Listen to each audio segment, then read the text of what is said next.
Okay, guys, we're going to look at a video here that popped up. Now, this was put out 7 days ago, but somebody pointed this out to me. And I'm not going to criticize everything in this video. Um, but there are some things that absolutely need criticism. So, we're going to look at something that's happening within the Christian faith, and it's because of the Epstein Files. So the Epstein Files has really upset anybody with a heart. So you see these stories of initiations where they have to saw the feet off of children. They are apparently eating kids. They're eating people, adults.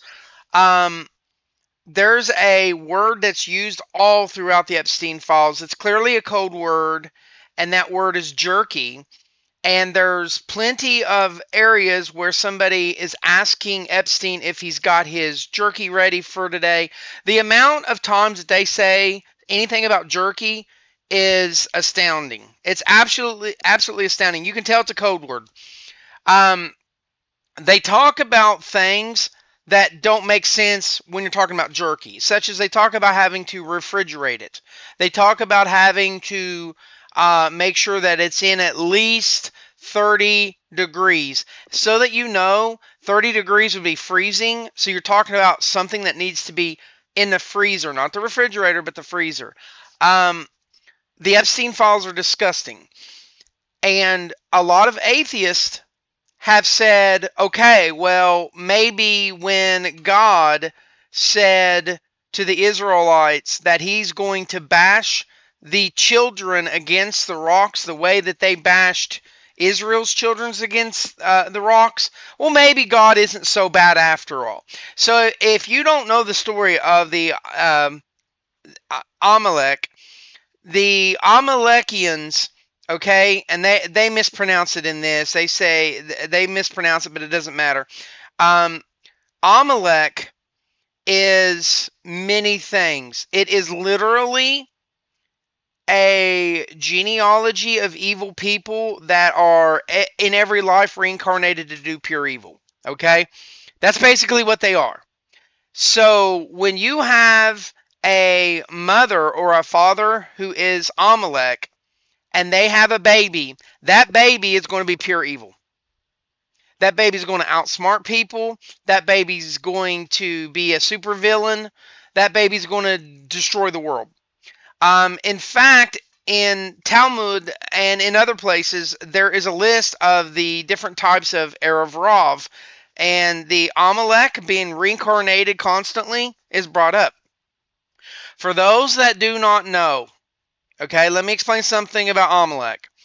There's around 6, maybe 7 direct generations, okay, where Amalek is attacking the Hebrews, and then later when they're Jews. Okay, so the Hebrews are like the caterpillar, and after the Sinai event, after they exodus out of Egypt and they go to Sinai, the caterpillars turn into butterflies. The butterfly is Israel. So, number one, when you hear very ignorant people say that a Jew is different from Israel, they're dumb. They don't know what they're talking about. They are devoid of wisdom. They're very fast runners. Wisdom keeps trying to chase them and catch up to them, but it can't catch them. They're very fast runners. Okay, these people who have been atheists for the last 20 years in debates have always brought up Amalek. They've always brought up, well, if God exists, why would he want to kill children? You have to have the IQ of a rock to read the Bible about Amalek and not cheer when God says, I'm going to smash their babies against the rock. You have to have the understanding of a rock. These were not any children. For 6 to 7 generations, if you were a Jew at a certain point in time, your great-grandfather fought against the Amaleks. Your grandfather fought against them. Your dad fought against them.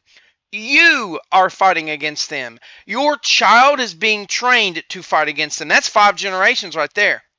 But it doesn't stop there, because your future grandchild and your future great grandchildren will be fighting against them. There was one point in time where it was constant. Now, all throughout the Bible, Amalek does not attack the warriors of Israel. It's never a head on thing. They do guerrilla warfare. They try to outsmart Israel. They go for the back lines. You see them doing this. In the Exodus, you see them going after the women, the children. They're in the back. The people who were in the back walking, and they were sick. They were elderly, little babies, women, and children. Because the main men were in the front and guarding the sides, going up. Amalek is pure evil. There's no other way to say it. There's several times where God says he hates somebody, and if you know anything about Hashem, he says all the time that you should judge someone basically for their character and their actions, and he hates their actions, okay? There's a famous line in Proverbs where God says, I hate 6 different things, but the 7th is an abomination to me. And these are all things, they're actions and verbs that are evil, like feet that run to do evil. In other words, you hear someone's doing evil, and you're like, I got to get in on that. And they run, like the ice riders, like those people, or killing someone. People who purposely are violent with the intention of making a conflict to kill somebody. We see that all the time. So in Proverbs, there's 6 things that God hates, and the 7th thing is an abomination. But there's only a couple of times where God actually says that he hates a group of people or he hates a person. Amalek, God says, I hate. When King Saul was in charge of Israel, most people don't know this, and yet they claim to be Bible scholars. King Saul had the mission from the prophet to go and slaughter all of Amalek at a time when Amalek was weak, and God said, hey, smite him. And what did Saul do? Well, he defeated them, but he did not follow directions. He did not kill them all, and he took their wine, he took their cattle, and he was told not to take anything. And it caused problems for future generations in Israel. It's written down. Every time that Israel has ever done anything wrong, whether it's a king or a prophet or, just anybody in the stories, it is written down so that it's a learning lesson. There is no other nation in history that is in charge of writing their history books that speak bad about their leaders. I want you to think about that for a minute. Has there ever been an American president that wrote a book about his life, and then he's like telling all the nasty secrets and telling all the dirty laundry that he's done and things that you never even knew about? No. So Israel has to tell the truth, and they're telling the truth for future generations. But I want you to check out this video. We're going to listen to it just for a minute. There's a few things that they get very wrong, especially around 428. They talk about how Epstein cannot speak the name of J-Man, which you can tell I'm not speaking it. And I want to get to that point because Christians believe it or not, Christians believe that if somebody cannot say that name, that they're demon possessed or they're evil. I'm going to show you where God commands you not to say that name. But let's listen to this. I am happy that people are getting religious, but going to Christianity, you're running away from Amalek, but you're getting in the army of Gog and Mogog. Make it make sense. You're running away from Amalek, and you're like, well, maybe I should be religious, and you're going for the religion of wood. You're literally going. There's 2 curses. Well, actually, every nation can be a curse to Israel. There are 2 specific major curses throughout Torah. I mean, maybe I shouldn't say 2. There's more. You got the religion of stone, you got the religion of wood, and you got Amalek. Later in the future, you see that there's Gog and Mogog, and Gog and Mogog are doing what? They are gathering all of the nations. So no longer is it, well, we're just dealing with Amalek, or we're just dealing with Christians, or we're just dealing with Muslims. No. in the future, Gog and Mogog will be almost everybody on the same team. They're going to be fighting amongst themselves, yes, but they're going to go for Israel. That's what you're doing. Putting on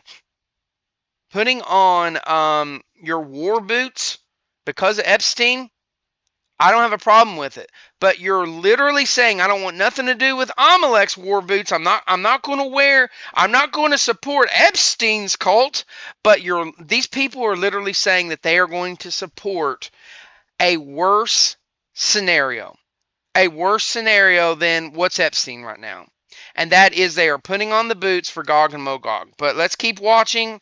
Let's just listen to this. I want you to hear it. This is going crazy viral on TikTok. This video alone has 100,000 likes. I can't tell the amount of views it has, but with 100,000 likes, that's a lot of views. And there's multiple TikToks like this of people saying stuff like this. It says, if anything's making me religious again, it's those daggone Epstein Files. What the F was that? It's interesting how people are using TikTok, by the way. Yeah, like, is this Snapchat? It's just a photo with. It's Snapchat now. Okay. Yeah, Snapchat now. Go into some of the comments. I want to see what the comments say on this. These people literally worship Baal. Spoiler alert: Christ wins in the end. Once you realize the devil is real and walks among us, it's kind of impossible to say God is not. Yeah. These are all like lots of 28,000, 15,000, 17,000 likes. Okay, so here's my problem with this. You're going to see that people are doing research into Amalek. Their atheists are rethinking their argument of, well, if God was just, why would he smash babies against the rock? They're rethinking that because of the Epstein Files. Kudos for you. But why would you determine that the Epstein cult is Amalek, and then you go into the history of Amalek attacking the Jews, but you don't go to the Jews to learn about God? Like, that blows me away. So instead of going to the Jews to learn about Amalek and what's going on, they're running to the curse of the fisher of men. They're running to the fisher of men, which is another curse. It's another curse. You're running away from one curse, which is Amalek, and you're saying, oh, they're bad. Of course they're bad. They're pure evil. They're doing disgusting stuff. But then you're like, oh, I don't want to be involved in eating human flesh and killing kids and da-da-da. I want to go over here and hate on Israel. I want to go over here and curse Israel with the fisher of men, which is literally named in Tanakh. I want to go over here and do idol worship nonstop.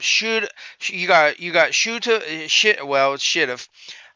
You've got different forms of avodah zarah, and I know that there's the argument that some things that would be shidduch for a Jew is not shidduch for a Gentile. Yes, but in order to be a Noahide, you can't do either. You see how that works? See, that's what people don't understand. People will argue, oh, well, in the halakha, it says that shidduch is different for a Gentile than it is a Jew. Yes, it is. So a Jew can be in trouble and literally doing a sin that is not a sin for a Gentile, but we're talking about the goy, and it's not considered yet avodah zarah. Technically, if they just believe that God has a partner, that's what shidduch is. If they believe that God has a partner, okay, or 3 in 1 or Trinity or whatever, that's shidduch. So the problem with that is that they are saying, oh, Epstein bad. Oh, Epstein is Amalek. They're referring to Amalek in this video a lot. And they're like, oh, wow, things that I read in Exodus must be true because it's talking about it then. And then they're looking up some of the prophecies. Of course, they run to fake news, Revelations, instead of reading Isaiah and other things. They run to that. They get the Christian glasses on. They do see some prophecies of how at the end of times, Amalek is going to be really bad, which that's true. The problem is that they're only reading some prophecies and ignoring a ton of them. So they're putting on their boots for Gog and Mogog. I mean, that's just what it is. Call it what it is. That's what they're doing. So to be a Noahide, to be a righteous Gentile, you cannot be involved in shidduch. You cannot be involved in any form of avodah zarah. And there's a list of them. So So what I'm saying is that for the Christian, when the Christian gets judged, if he or she believes that God is a partner, it's very possible that God does not judge them. Just for that thought. I'm not talking about anything that involves actual avodah zarah. I'm talking about the idea of partners. It is possible that Christians do not get judged in a negative light, or that God says, well, this is not a sin, because technically these people are Gentiles. Okay, they're not Noahides at all. But if a Noahide does this, it's a sin, absolutely. Um, which means that most of your Christians, if they're just borderline, there's no idols, there's no pictures of J-Man, no statues of, like, I don't know, the Holy Toast, because I'm not allowed to say the name, the Holy Toast coming down and talking to like John the Baptist or something like that. If they got pictures of, that'd be idol worship. Okay, as long as they don't have that stuff in there, you could make an argument that from Judaism, you could make the argument that Christians will get in, maybe into, they would not get judged. I don't mean get into the afterlife. I mean, it depends on what they've done in their life. I'm talking about they would be judged in a fair way and not said to be doing shidduch. The problem is that a Noahide cannot do that. A Noahide is a righteous Gentile. Christianity literally has the motto and the phrase that they are fisher of men. The fisher of men concept comes in the Tanakh, and it says it is a curse against Israel. It's meant to destroy Jewish lives. It is a curse. So you're running away from Amalek, which is a curse to Israel and the world, and you're like, oh no, they're bad. They're eating babies, they're eating flesh, and then you're going to go run and do shidduch and idol worship and everything under the sun that God says is an abomination in Christianity. Make it make sense. You point out that Epstein and his cult are doing word for word what the Amalekians were doing, and instead of going to a Jew, you read Jewish history, but you're getting it from a Christian, and then you're running into Christianity. Make it make sense. This is crazy. It's crazy. So just to show you how crazy this is, let me think of something really quick. Okay, I'm going through a bunch of scenarios. Okay, so frost giants.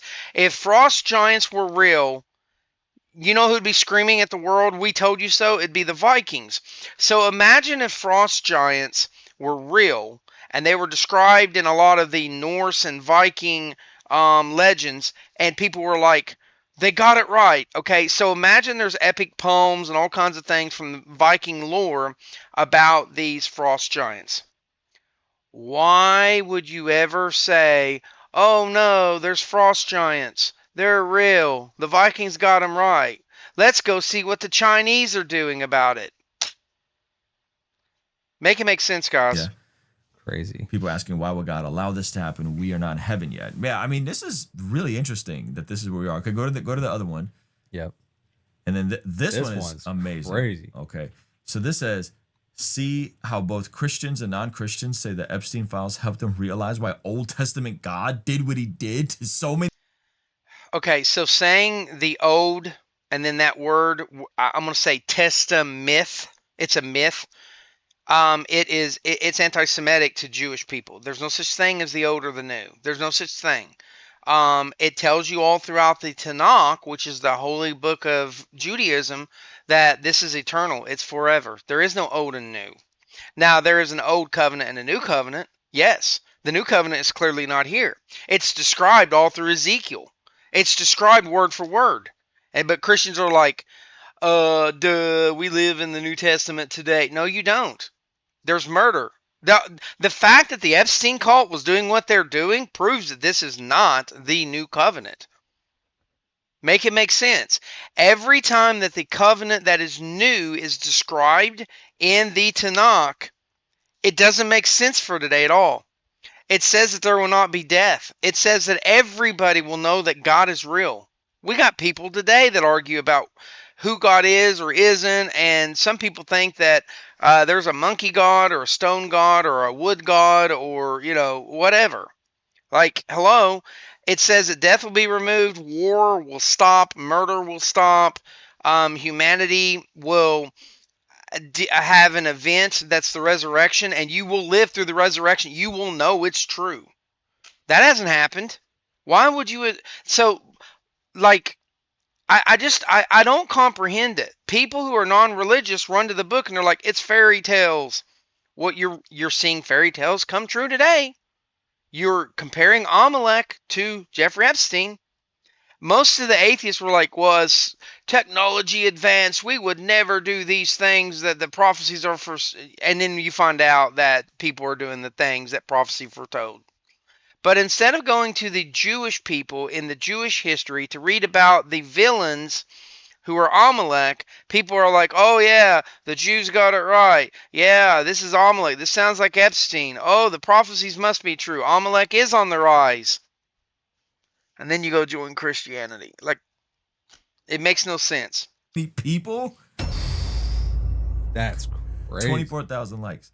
Yeah. Right? I've considered sending up a few prayers like, hey, I know you've committed to love and charity, but can we have Hood God back for like a year or two? It also shows why God warned against trusting the rich. Okay, now this is something that a lot of Christians don't know anything about. And it's, why does bad things happen to good people? And the other side of the coin, why does good things happen to evil people?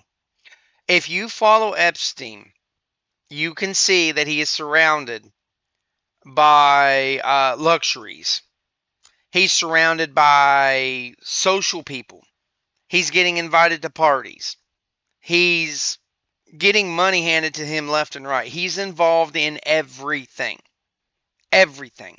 He's not the top dog. I hate to tell you. He even says in the emails that he works for the Rothschilds, and he's literally one of their agents. No one's talking about the Rothschilds, and it's all through the emails. And the Rothschilds hate Jews. The Rothschilds hate Israel. The Rothschilds in the 1940s fought against the Zionists in making Israel, and most of you don't even know that because the Wikipedia has been scrubbed and changed, and it says something very different. The Rothschilds only agreed to help out Israel and formulate it as a nation and get people to vote for it when they realized that they could control the money. They could control the shekels. They could print the money. They were like, oh, okay. The Rothschilds hate Israel. The Rothschilds, if you look at their family motto, their family crest, they were never Jewish. Nothing about them is Jewish. Never was. So why do we have people that are like, oh, the Rothschilds are Jewish? Because they listen to people like Candace Owens, to authors like David Icke, and they read books that have been debunked, like The Talmudic Jew, which is a Nazi propaganda anti-Semitic book. Nobody's talking about the Rothschilds. They're talking about Jeffrey Epstein. They're talking about everybody involved with Jeffrey Epstein. Epstein was a fall guy for the Rothschilds. It's all through the files. And now I want to stop hearing about the Amalekites from atheists and non-Christians. The book of Revelation. See, they're bringing up the Amalekites. Now, it's Amalek, okay? Not a Malachite, okay? It's Amalek, Is but God whatever. warning us he will not hold back. Me waiting as I encourage God. All these Jonahs up here. With the Pusheisty on. So, for those that don't know, we are in the time that is literally, the prophets have nicknamed it God hiding his face. Or some people like to say God playing hide and seek. You are not going to see divine miracles right now. Not until Mashiach comes. Not until that temple is up and active. When that temple is up and active, boom, you're going to get what you said. All these atheists are screaming, well, if God really exists, he needs to come down and strike me with lightning and talk to me. Talk to me. You're going to get it. And we already know what's going to happen, because if you follow Judaism and you read from the prophets, you already know that the Gentiles are going to scream. They're going to call out. They're going to say, oh, we've inherited lies from our forefathers. They're going to give up all of their religions, and they're going to scream, why did I waste my life in lies that I inherited from my parents and my forefathers? It's all throughout Judaism, all throughout the Tanakh. You don't need the Talmud for it. It's all throughout the Tanakh. These Jonahs up here just sitting back waiting for it to be destroyed. This is amazing. The evil described Revelation doesn't seem that unrealistic anymore. Okay, so here's my problem with people that make this comment. Do you know how many books and how many areas in different books in the Tanakh, which is what Christians would call the Old Testament? Do you know how many books are talking about end times, the second covenant era, the war of Gog and Mogog? Do you know? Do you have any idea? No, most of you don't. Most of you think that the only time that anything is talked about the end of this time is in that book of Revelations, and that's false. The book of Revelations, if this was a sports team, the book of Revelations would be the play-by-play book of Gog and Mogog. You can compare what Isaiah, Jeremiah, Ezekiel, so many others say about the end of times, and they say the same things, and they add to it, or somebody talks about something a little more than what the other prophet did. But then when you get to Revelations, it's a whole nother playbook. So you got all of the prophets' books talking about the end of this age and the beginning of the next one, okay? All the war, the famine, the resurrection of the dead, all that. Then you got Revelations, and it talks about the same, but you can tell that these are different playbooks. So you got like two football teams in the Super Bowl, and you got two different playbooks. I just, it's so easy to prove. Look at Revelations when it says, okay, so all of the Jewish prophecies and the Jewish prophets point out that there is going to be a leader that rises up in Israel, and that this leader is going to build the temple. Now, all you Christians, listen with your ears. I want you to have Revelations in mind. I'm describing somebody. Who am I describing? So this person is going to be a great leader. This person is going to pull the world together. This person is even going to be somebody that even every Gentile listens to. This person is going to be somebody that brings all the Jews back and they listen to them. Everybody in Israel is going to say, hey, this leader, and we're pretty sure it's a male, this leader is a phenomenal politician, but he's somehow he's I don't know if I would say a religious leader, but he's like almost like a politician, okay? And he speaks peace. He gets the world to stop fighting. Who am I describing? Because most of the Christians will say that I'm describing the beast or the Antichrist. Most of the Jews will say you're describing Mashiach. Uh-oh. Do we have any prophecies in Jewish prophecy of some great leader guiding the world without a doubt in Israel, being a leader of Israel who's Jewish, and speaking peace, getting everybody to get along, and then we find out that that person is not the Mashiach? No. We don't have any prophecy like that. That's why when you point to all of the people in Jewish history where somebody said, hey, that guy could be the Mashiach, that guy's dead. That guy dies within a year or two later. Because God has to off him. Because a great leader comes up and then people start going, hey, well, maybe he's the Mashiach. Maybe he's the Mashiach. And if he even utters it, oh, maybe I am the Mashiach, he dies. Every one of them die within a few years. Even great names, even great rabbi who did good, they get their students, well, maybe he's Mashiach. Maybe, you shouldn't think like that if you're Jewish. Maybe he's Mashiach. Maybe he's it. Maybe he's it. And then that gossip gets in their ears, and then they say, well, maybe it could be. And then what happens? They die. They get sick and they die. Or they die in war. Because the Mashiach cannot die, technically. Now, there's some people that argue about certain references that maybe the Mashiach will die and then be resurrected. I'm not on that page, and I've studied this profoundly. I'm not on that page. In fact, some of the rabbis that disagree with me on that will point out that they have to resurrect within 20 years of their death because of some wording in the speech. But I don't believe that. I do not believe that Mashiach will die. I mean, everybody knows that there's going to be a time when Mashiach has somebody, I wonder who it is, that's going up against him and that they may capture him. I wonder who that might be. Well, if you don't know, we're watching them right now. They are going to be marching with Gog and Mogog. They're going to be storming into Israel. It's going to look like Israel has lost. People are going to be running from the mountains in Israel. People are going to be fleeing on the borders. It's going to look like that Gog has won. And then when Gog and Mogog look like they've won, and whoever the Mashiach is, it's very possible they have him as a prisoner, a hostage. Then you're going to see God put his foot down. Now, there's different ways to read it. Okay? But if you look at the playbook, if this was a sports team, Revelations is the playbook of the evil ones, Gog and Mogog. And Amalek is in there. But then you got the Jewish prophets. So for the life of me, I don't understand their thinking. They're like, oh, the Jewish prophets are right. Oh, the Jewish history in the book is right. Oh, well, let's read more about Amalek. So people are digging into Amalek today. And they're like, well, I'm going to be Christian. What? Why not go talk to the Jews about the Jewish history that you're reading? Like, what? Yeah, that's crazy. This reminds me of the response of, this is like a response to Alex O'Connor's Bless God Summit joke. About, he's like, the Legoland, hearing all the kids scream reminded me of the Old Testament. But it's like, it's like, well, the Old Testament God, people are realizing that there was he wasn't that unreasonable. Okay, so what they're talking about is atheists have always said for the last 30 years that if God was so great, why was he going to kill children and smash their heads against the rocks? Well, now you know. Now you know.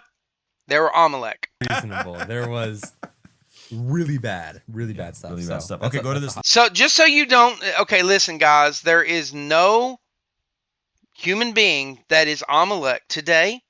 I don't care if they're a year old and they don't even know how to read and write. There is no such thing as a good Amalek. Just like there's no such thing as a good Samaritan. The Samaritans were the most evil, depraved people in life. But what do you goofballs do? When somebody does good charity, you call them what?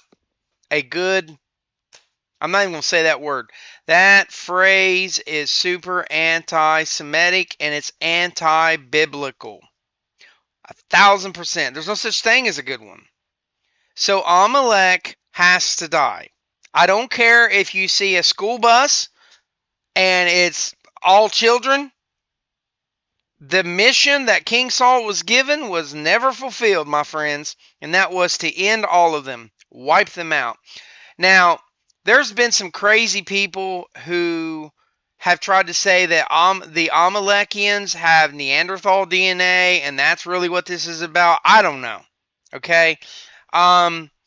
If you read certain things in the history, and if you're looking at the idea that there was two species of human beings that, I don't know, somehow derived from the original created or whatever, you might be able to find things that might hint at that. And believe it or not, I've seen people that claim that the Amalek, that they have the Neanderthal DNA. I don't know.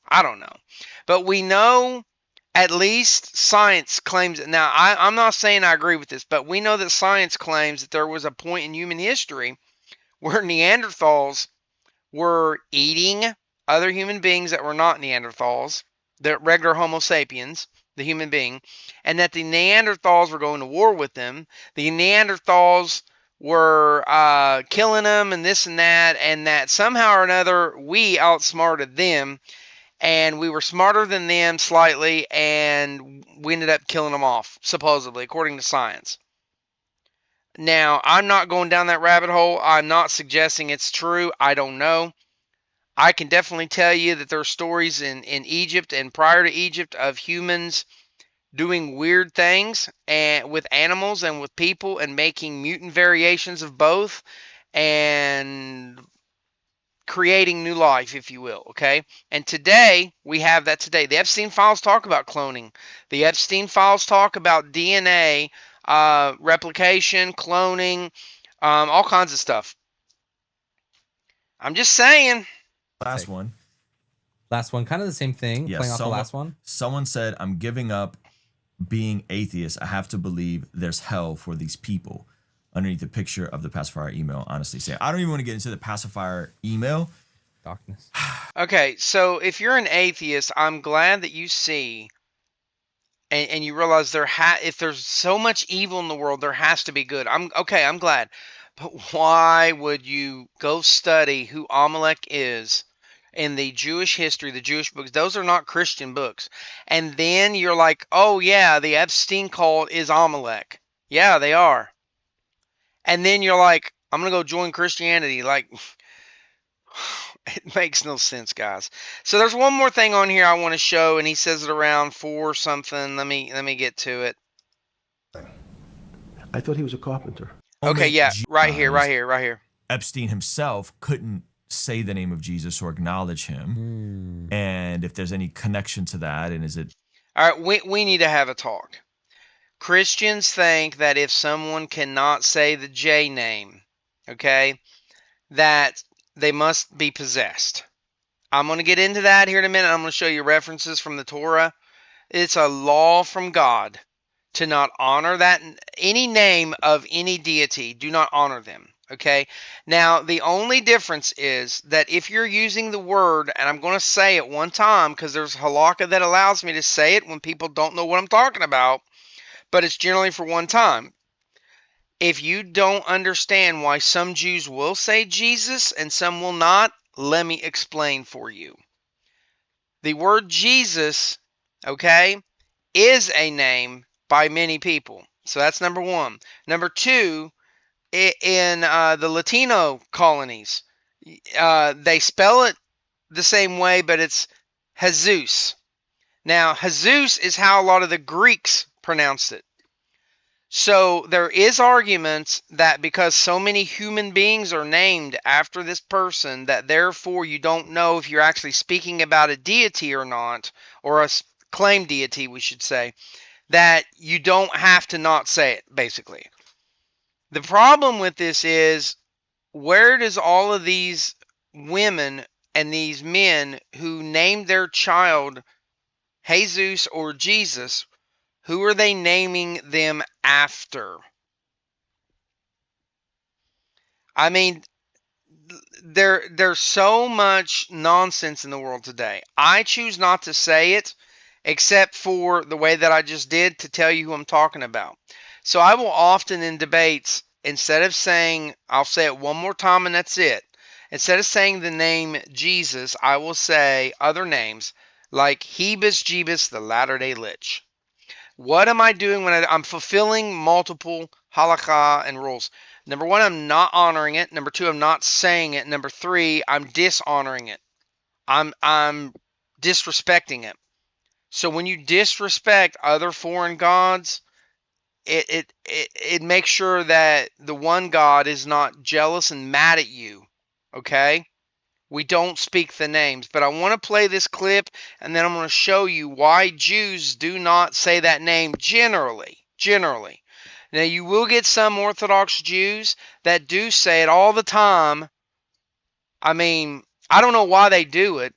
I understand that some of them are just debating and talking, and some of their audience is Christians and they're debating with them. But why would you risk offending Hashem and possibly carrying another false claimed deity's name up by saying, like, why would you do that? I don't know. There's a lot of good rabbi out there with YouTubes that say that name constantly, like Rabbi Tovia Singer, Rabbi Michael Skobek. I'm too scared to say it a lot. Now, there is halakha that states that if you are talking to people and you are not honoring the name and not saying the name, if they don't know who you're talking about, you are allowed to say the name for the sake of the viewer. I said it twice on here. I'm not saying it again. But these people are convinced that if you can't say it, you're somehow demonically possessed. I'm going to show you where they're wrong, and then I'm going to show you God's commandment. Possible that he was demonized and all this sort of stuff. Okay, so this is Epstein talking about philosophers and all this sort of stuff. And then the moment Jesus is mentioned, he kind of tries to change the topic. And people around who could write wrote. Socrates could think. So that was... Jesus of Nazareth was the same way, right? Never wrote anything. I thought he was a carpenter. He was a carpenter. But didn't he need like a little carpenter's tonight? I don't want to get that. But at least his written record. Right. One last thing. Sure. Okay, so what Epstein was doing was a clever rebuttal to try to say that the J-Man was not a thinker.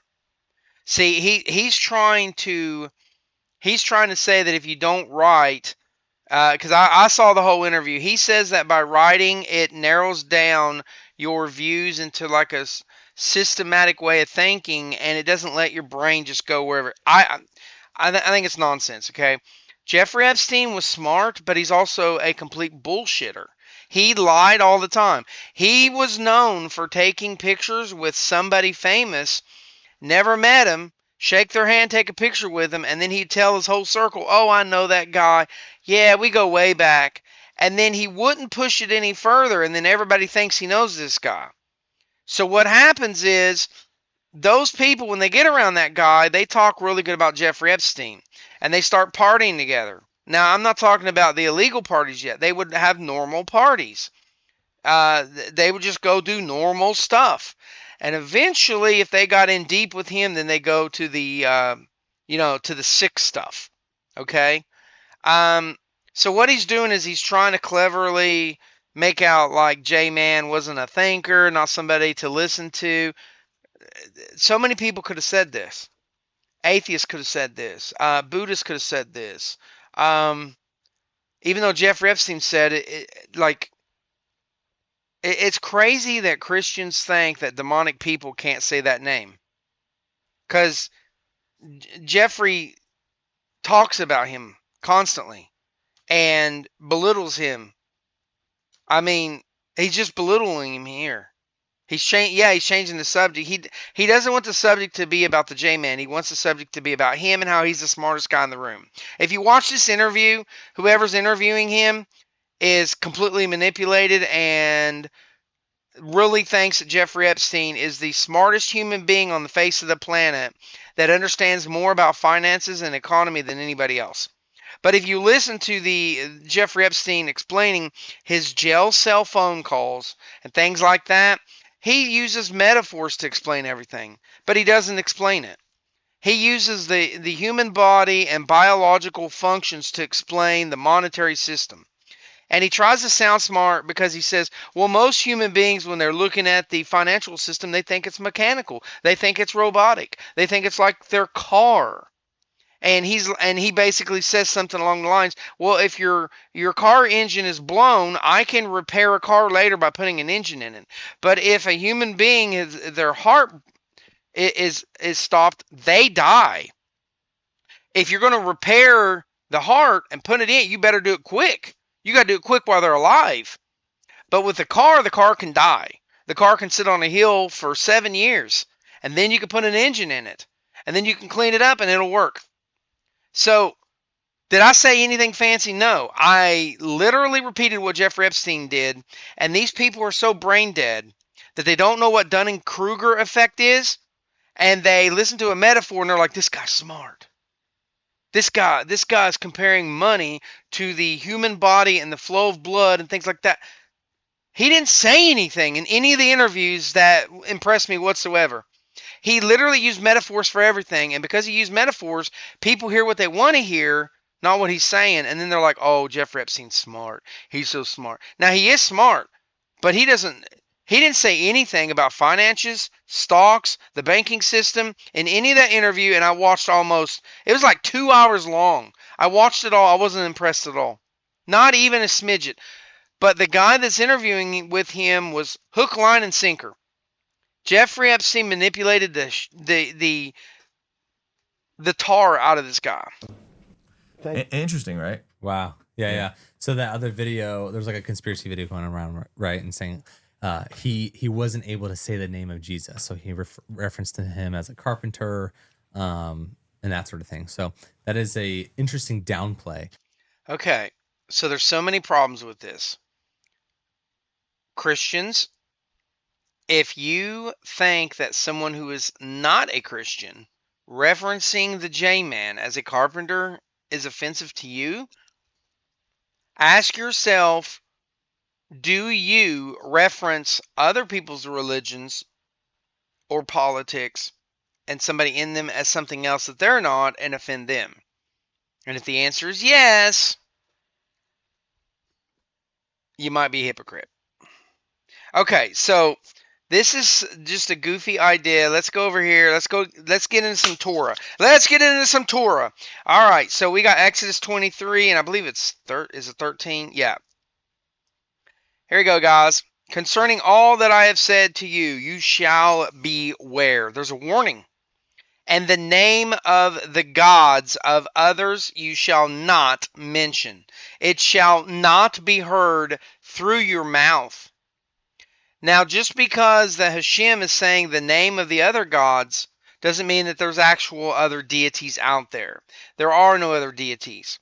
It tells you again and again and again in Torah that all of the gods of other religions do not exist. There are none. God says many times, there's nobody to my left or right. There's no partner that I have in creation. None. And of course, Amalek and the religion of Esau, which is Christianity, they want you to think that, oh, somebody was a partner of God in creation. So all throughout the Tanakh, you see that every other deity doesn't exist. There's only one. And then God says there's no parts. He doesn't have parts. There's a reference, I believe it's in Hosea, and he says, as if I would ever walk the earth. And if you read it, it's like he's basically saying he will never be a human being. Okay, so this is repeated multiple times. This is repeated. Hold on a minute.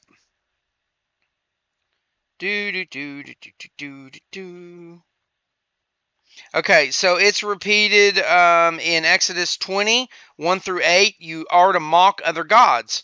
So guess what you're not doing if you say the J name and you're not being mean about him? Well, you're breaking that. It says, do not speak the name of foreign gods. That's this one right here, 23:13, Exodus. Leviticus 19:4, mock other gods. Isaiah 44:9, mock other gods. Psalm 16:4, you better mock other gods. It's repeated. So this is why a lot of Jews and B'nai Noach will not say that name. But just because somebody doesn't say the J name doesn't mean they're demonically possessed. You guys are just nuts with that. Like there's many reasons why somebody wouldn't say that name. They don't have to be Jewish or a Noahide to not say that name. They don't even have to be against Christianity to say, oh, you're talking about the J-man? Wasn't he a carpenter? Like, I mean, they're coming up with conspiracy ideas when they already have enough to point out that Jeffrey Epstein's evil and doing immoral things, and they just got to add something to it. They add something to it. Oh, well, he's in league with the devil. The problem with that is you can see Jeffrey Epstein doing evil, and you can say, hey, he is against God, and then you all are like, he's doing exactly what the Amalekians were doing. But then you're not reading about Gog and Mogog. You're not reading about the religion of Esau. You're not reading about the fisher of men. What's going on with you guys? And then you're like, well, this is Jewish history. Let's dig it up. Here's Amalek. Let's dig it up. And then you don't go see what the Jews say. I don't get it. I don't get it. It's like the frost giant narrative. If frost giants were alive and we couldn't kill them, you know what our military would do? They would be like, well, let's search the Norse records for if there's any weaknesses to the frost giants. I don't know. Maybe it's iron, because the Vikings have a lot of stories about how fairies and elementals and stuff can't stand iron, and that's why they made their swords out of iron. And they say that you can capture a fae or any of the elementals with iron and do whatever, okay? Our military would really look into that. Why, if frost giants were real and then somebody was like, sir, we got frost giants, and they are exactly described how the Norse described them. Everything they're doing in the Norse thing, they're doing in real time. They're real. I got an idea. Let's go see what the Polynesians say about warfare in Hawaii. Like what? What? Like that's what you guys are doing. So okay, so if you learn 2 things or 3 things from this video, let's go over it again. The Amalek is pure evil. The Epstein cult is doing word for word what Amalek did in the ancient times. We know that Amalek was not killed off. It's a generational curse, and a child who is an Amalekian will literally grow up to be pure evil. Now, do I know if Epstein is literally a descendant of Amalek? No, I don't know. But he's sure doing what they want to do. So, I mean, doesn't take a detective, if it walks like a duck, acts like a duck, quacks like a duck, it's probably a duck, guys. Okay, so Gog and Mogog are not technically Amalek. Gog and Mogog are brought up later on, and they're seen as this great leader who's anti-Semitic, who raises up many, many, many nations, and in the end, all the nations. America is going to fall apart before Mashiach comes. It has to. There's no prophecy that says that, oh, well, one Gentile nation, one country will come to Israel's rescue. No, we don't see that at all. The whole world will be in chaos. All of the nations, all of the Goyim will be attacking Israel. That is why it's important that if you are a Goy, that you need to get on the path of the Noahide path and learn now while you can. It's very possible that if there's another Holocaust, it's not just going to be Jews in prison and killed. It's going to be Noahide.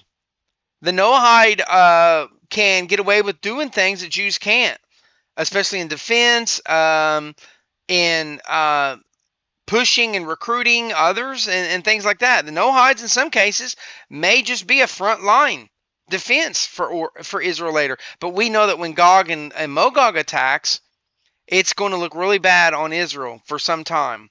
It's going to look like Israel has lost the war. It's going to look like Gog and Mogog have come in and trampled all over Israel. And Gog and Mogog are going to pull all of the nations. We don't have any prophecy that says, oh, well, but there's going to be a nation over here, and this nation is going to say no, and they're going to fight with Gog and Mogog. No, you Christians don't understand. You are going to put on the boots of Gog and Mogog, and you're going to march against Israel. It's going to happen. It's going to happen. It's prophecy, guys. We don't have prophecy about, well, the nation of the eagle, it's going to fight, and it's going to, it's going to be on Israel's side. No. That doesn't exist. Nowhere. It doesn't exist. And there's 2 ways Mashiach can come. And there's 2 main opinions about how this war is going to start and it's going to finish. But out of all of this, we don't have anything that says, oh, well, there's going to be a nation and they're going to fight Gog and Mogog. They're the resistance Goyim, and they're going to fight on the side of Israel. No. Doesn't happen, guys. Doesn't happen. Be careful who you side with. Be careful who you side with. I don't care what nation you're living in right now. It's all going to fall to pieces. Even if you're living in Israel. Israel's not ran by religious Jews. It's not ran by religious Jews, guys. It's ran by people who have nonstop done things against Torah, giving away the land. Are the Jews allowed to even give away land? No, they're not. Why are they always giving away land? Why do they keep giving away land? It's not even theirs to give it away. Jews do not own Israel. Jews are caretakers of Israel, and God gave Israel to the Jews to caretake. That's how you say it. Can a caretaker give away property? And then you wonder why Israel has so many enemies today. It's because God punishes those in charge who are breaking the Torah, and then other people will rise up against Israel, and it's because Israel's not doing the right thing. We haven't had any politicians in Israel that are in control and religious. That's the way I'm going to say it. If you study the Rebbe of Chabad, He was amazing. He literally gave military names to his different units in Chabad. A lot of their I don't want to say agendas because that makes it sound weird. A lot of their projects that they were doing had military names. Rebbe was extremely intelligent, and he understood that he's making the army of God. Like, do you know what a mitzvah tank is? Have you even heard of that? Most Jews know what a mitzvah tank is. Most Gentiles have no clue. So Chabad has these vans. They're regular vans, and they're spray painted, and they got colorful stuff all around them. Things about praising God, things about how to contact Chabad. What they're different, okay? Actually, let me look it up. And they're called mitzvah tanks. I had to put in Chabad so I can pull these up. So they're called mitzvah tanks because people are like, so this one's spray painted with the Rebbe, and they'll have all kinds of stuff on them. Look, mitzvah tank right there, guys. Most Gentiles don't even know what this is. They'll usually have speakers on them, and they'll play nice music. I've seen them park, and people will get out and dance and have fun, and they are there to help Jews come back to Judaism and to help anybody in a time of need. Anybody. These are called mitzvah tanks. See, it says we want Mashiach now at the bottom. Mashiach is coming. I don't know about that. Yeah, that's not Chabad. I don't know what that is. Kent Hovind. What?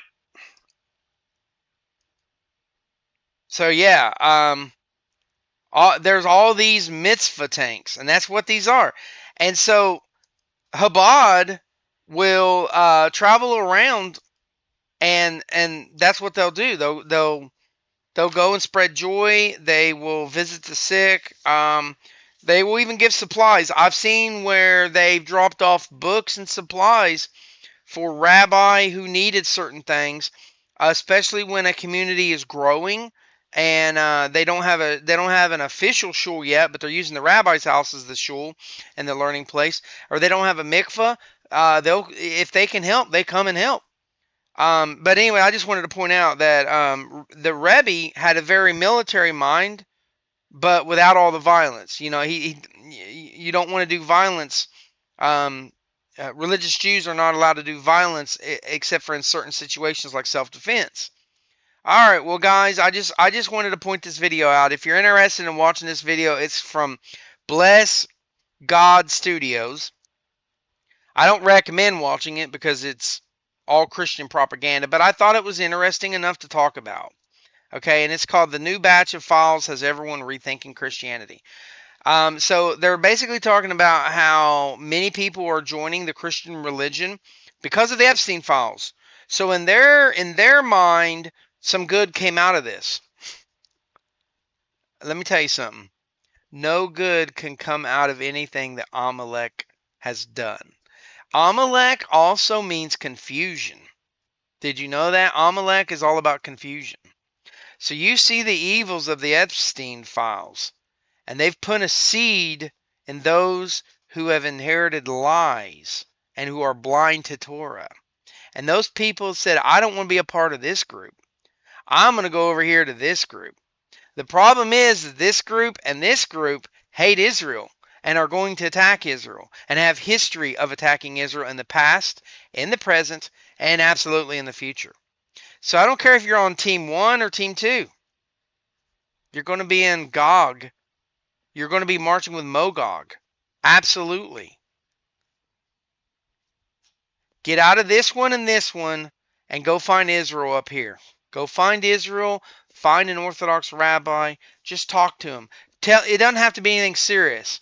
Just tell him, hey, I'm interested in learning about Judaism, but I'm not sure, Tell him you don't even want to convert yet. You just want to learn something. And then ask them, what can I learn? Some light stuff that will help a lot of Christians with understanding the lies that they inherited. would be Rabbi Michael Skobek. He's all over YouTube. And Rabbi Tovia Singer is a good one. There's many other people that I could list, but I'm just not going to get into a bunch of names. But I think that those two rabbis are some of the best ones for beginners who are starting to learn, and for anybody who just wants to listen to what Judaism has to offer. Now, there are deeper, more educated tier 2, tier 3, and tier 4 rabbis out there, but we need to start with the basics, and Hashem is definitely using Rabbi Tovia Singer and Rabbi Michael Skobek to bring knowledge of Torah to the Gentiles in a way that the Gentiles can listen to and absorb properly. So go check them out, guys. Like, share, and subscribe. Thank you for watching.